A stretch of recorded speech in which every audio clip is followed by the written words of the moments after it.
order for Tuesday, February 20th. Please join me in the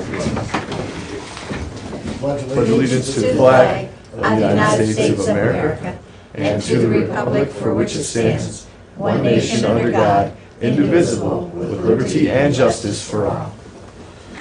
Commissioner Stacy, please. Join me for a brief prayer. Lord, thank you for this beautiful spring-like winter day. And we ask that you continue to watch over the works of all of the elected officials as we just come off celebrating President's Day in honor of our past leaders.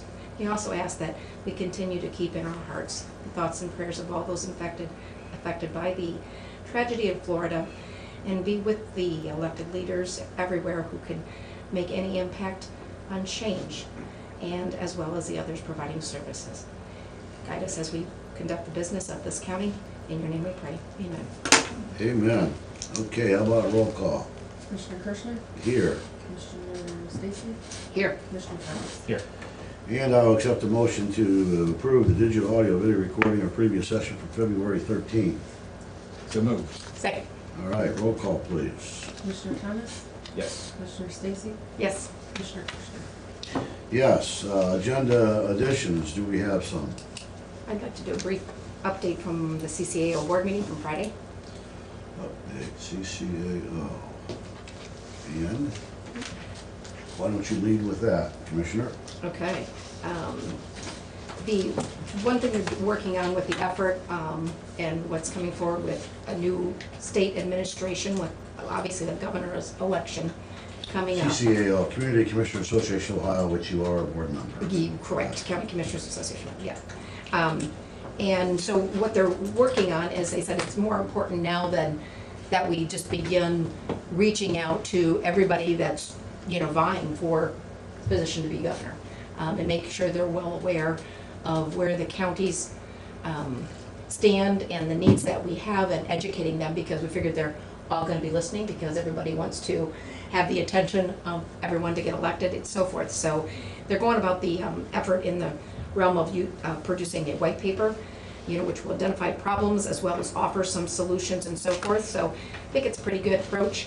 Had a nice presentation from the gentleman putting this together, but I've got some draft language, and I can get you each a copy of that. They want any feedback we can give them on this by the end of this week as they're putting things together.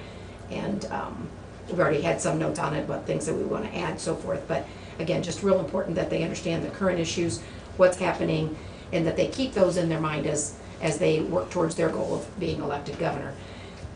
The elections equipment is the main thing I'll highlight in terms of the update. And it was looking like, of course, we were asking for a total of $175 million. We're hearing that they're looking at more like $100 million, putting it in there still with the reimbursement rates, still making sure they take care of those who already are leasing and or bought equipment to some degree and so forth. But they say they definitely feel we'll get something out of it. Again, it's not the dollar level that the ask was for, but again, that's just a brief update there. So are they gonna divide the money by population or by county? It gets divided up by county, but then with an impact on the number of registered voters. Okay. So there'll be some formula that will... Some formula will determine that, yes. Yeah. Did they talk about the rollback on property taxes for prospective developments? Is that still a bill that's got legs? It was not. It wasn't one of Was not part of the policy update from Friday. Because CCAO is taking a position against the developments being taxed as agricultural use into the lots sold. But I think that's a great idea. Like, if you can encourage somebody to develop a subdivision and keep their tax rates stable until they sell the lot and convert it to a residential real estate, I don't know what's wrong with that. We're not out any existing money, and we have a chance to gain some incremental money. So if they're not talking about it yet, then Yeah. Okay, might as well continue talking to Justice Center. Let's see, there'll be a meeting in March Yes, Next. March 1. March 1. Yeah, week from Thursday. March 1. I know the sign committee started meeting, and so we're working on ideas for the signage for outside, so people can find their way to the Justice Center, know what's all in the Justice Center, and that's meaning the whole thing, both buildings, that kind of thing. So we're working on concepts and ideas, and we'll meet again in the first week of March to hopefully move along a little further with things there. Signage on the inside of the building is advancing. I think we will have maybe a couple minor changes we're gonna need to make, but we did not wanna do anything that changed moving forward with inspections. So they went up, but I think there might be a couple of the room placards that might need some different wording on them in a couple locations anyway, that have been brought to my attention. So we'll review all those things. And I'm send an email off to the mayor to ask his opinion, because I know we've been kind of hearing that out on the wording of the dedication plaque. So my goal is to have maybe a draft of that I'll have the sign committee take a look at their next meeting. Because that the contractor needs to order and is going to cover. That's so. Okay, annex bids. Yes, we opened those last week. Do we have this to put up? I don't know if she has it or not. It's all right, don't worry about it. Didn't know if you guys had a chance to look at it, want any discussion. Abby had answered a couple questions I think Shane was looking for. Their recommendation letter says, Weithman, I think is how you pronounce it, Weithman Brothers. Yeah, I did some checking on them, as did Abby, and they've done some pretty successful projects. They've been around for a long time. They built the Galleon YMCA, and they just completed a renovation within the last year.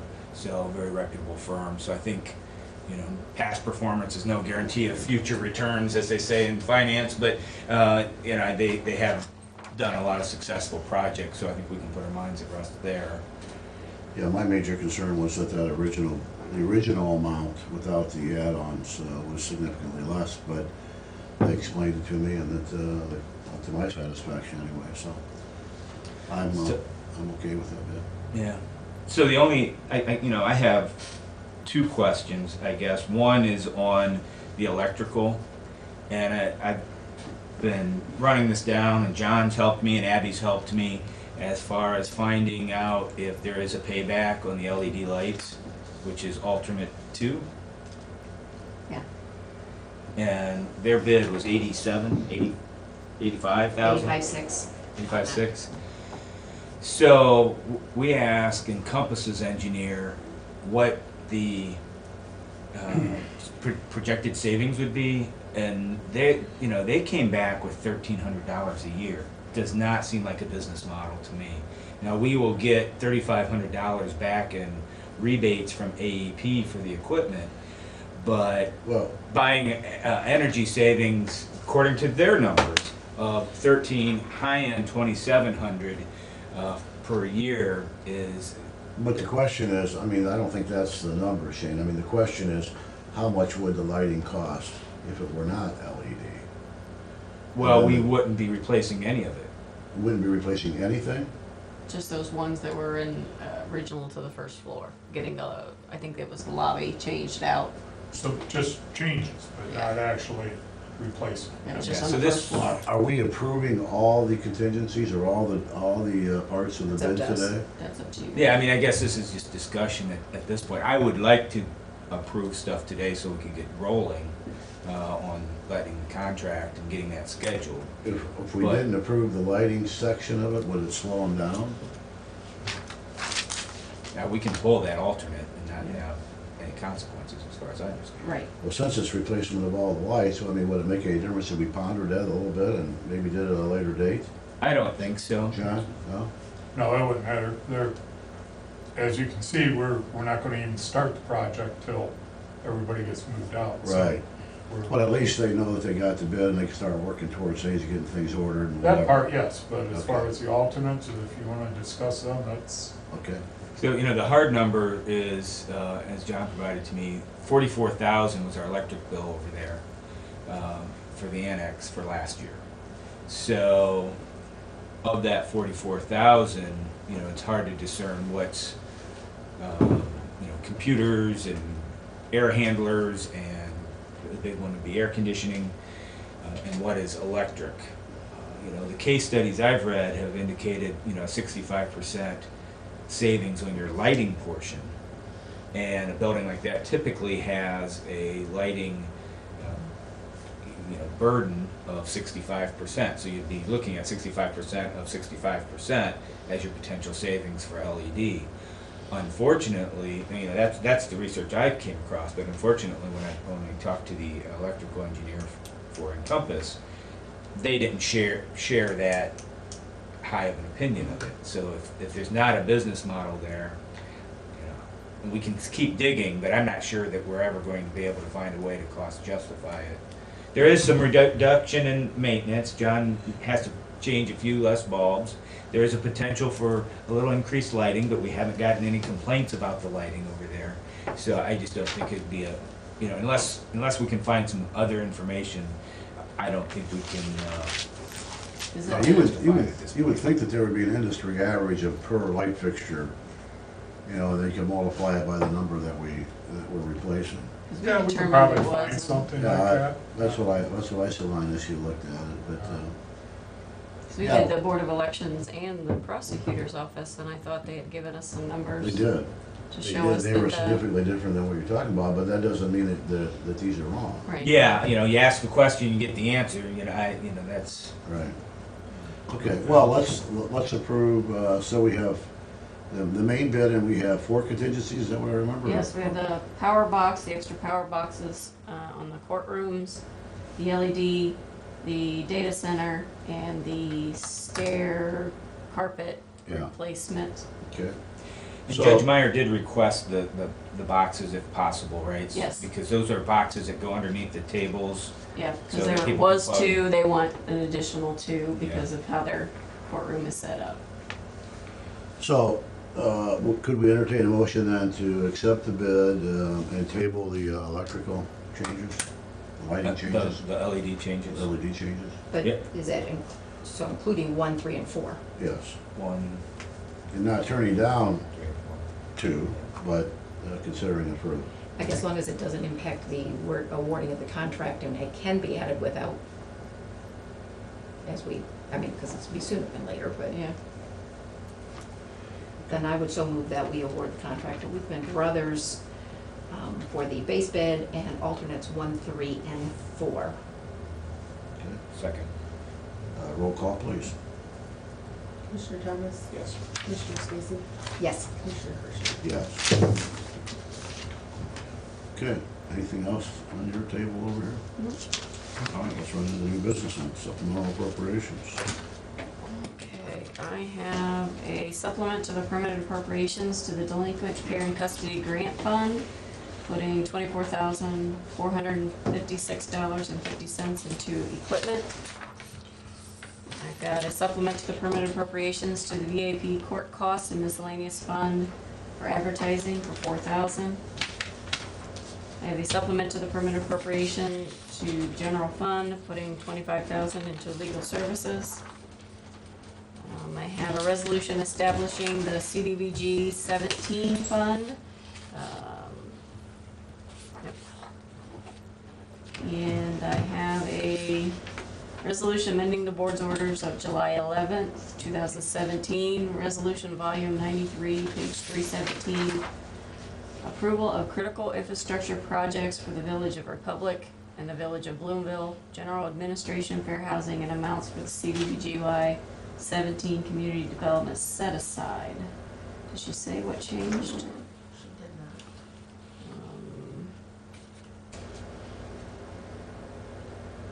not. Looks like she's changing the percentage of admin, allowing 10% of the application not to exceed 20,000. I think the original application had 20,000. We found that was too high. Well, this is a reapplication for those funds, Yeah, it looks like she's having to adjust our resolution that we did back then. She'll be here shortly if you guys have questions. She just had another meeting prior to this that she had to attend. We can hold off on those if you want. Yeah, the CDBG funds, is there any place about administration in that I'm missing? No, that's just establishing the fee, or the fund. And I guess the next three are hers as well, if you wanna wait until she gets here, or, We'll see what they are.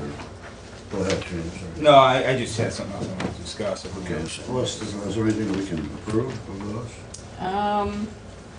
we have a couple satisfaction of mortgages. It's the same individual, different amounts. One amount was,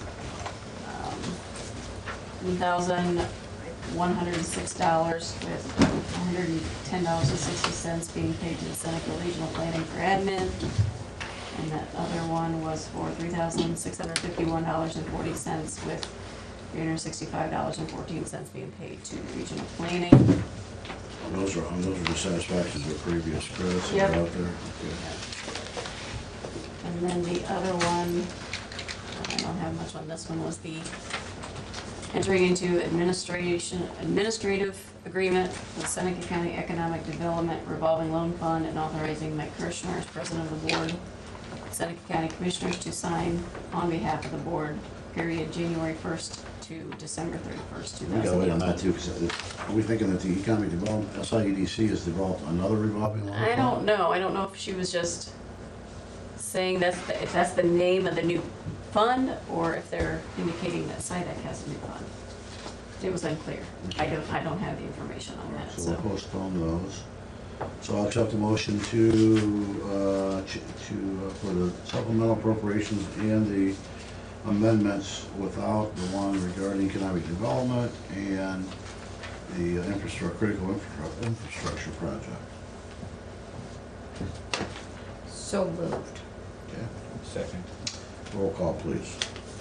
Commissioner Thomas? Yes. Commissioner Stacy? Yes. Commissioner Kirschner? Yes. Okay, what else do we have? Anything?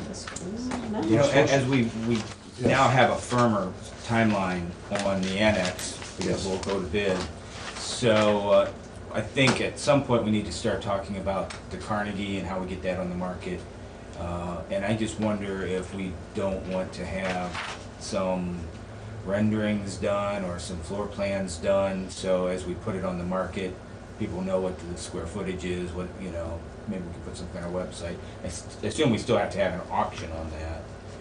It has to be a public sale of some type. I Yeah. don't know exactly what the statute is. I think we have plans of that building at 81 Jefferson Street, actually. Okay. We were doing a tour of it, going through the building, and I think we actually found plans for that building down at 81. Okay. I think if we could get those available to people to start getting people's creative juices, investors' creative juices going, you know, we obviously wanted something nice to happen there. We'll probably have some legacy documents that we have to deal with again at that point, but, you know, the more information we can provide to people, the more, you know, the better decisions they can make. I agree. Okay. And while are you still working with an architecture firm that you made some contacts with? I've got a couple projects going. They're just reviewing museum, the carriage house, and then they're looking at the roofs at the jail. Is there Okay. something else you want them to? Well, you know, as we're starting to get these fish in the live well here, let's you know, do we want to start looking at the stuff that we have that's down the road, the RTA and the health department entrance? I know we've talked about those. Do we want to start looking for, you know, architectural help on those projects? Yeah, they offered us as many as we wanted until we took a deal from them. Is that- Well, it's IAP is the company, and I don't know the acronyms. I have the card in my office. Okay. They're doing, they'll get the bid specs ready, they'll come look at the project, establish the project for us, do the bid specs for us at no cost, and then when you move forward with the project, it's 8.5%. It's a new program, that the state's been using for years, and they've just gotten in the last couple of years into the local governments. So we decided to reach out to them and see how the process went. So we picked the carriage house, carriage house at the museum, because they're looking maybe to do a fundraiser or something. So we wanted to get some firm numbers on carriage Why don't we house. ask them to come in, and maybe at least one of us at a time can meet with them and talk about other projects that we have going on. Find out when they could come up and discuss it. Okay. Because usually I have to put in the project. We have to know what the No, project. let's talk about 108 and talk about RTA at least, and we can talk about other things once they get here. Yeah, and the health department entrance, that's CDBG eligible for funding, and so that might be something that the funding stream could be there if we have that shovel ready. Okay. Anything else, Commissioners? It's time for public comments. Good to see the Chamber of Commerce crew here today. Glad to be here. Yeah, we're used to one of them being here writing things down. Jimmy's taking over. About 3 iterations now, right? They're presenting on, Yes, if you want their presentation before Yeah. public comment? yeah, they're doing visitors. Oh, sure. Unless I need to All wait right. till 10:30. I mean, it was Okay. advertised that they were coming in at 10:30, so I would suggest, You're early, but Oh. you know. A word. that's up to you, but we advertised it at 10:30. Well, let's see if, is there any public comment? Let's try that first. Ron? Here's a surprise. I'm gonna do something I've never done before. I'm gonna take my Review Times hat off Uh-oh. and tell you that effective at the end of March, I'm retiring as the crime prevention officer for the Bloomville Police Department. Okay. Thank you for your service. Yeah, I do that. Thank you. Who's gonna prevent crime in Bloomville from this point forward? No comment. Get There's that? not any. comment. No comment? Crime. Okay, we will recess for 10 minutes. Let's get our I can get things set up.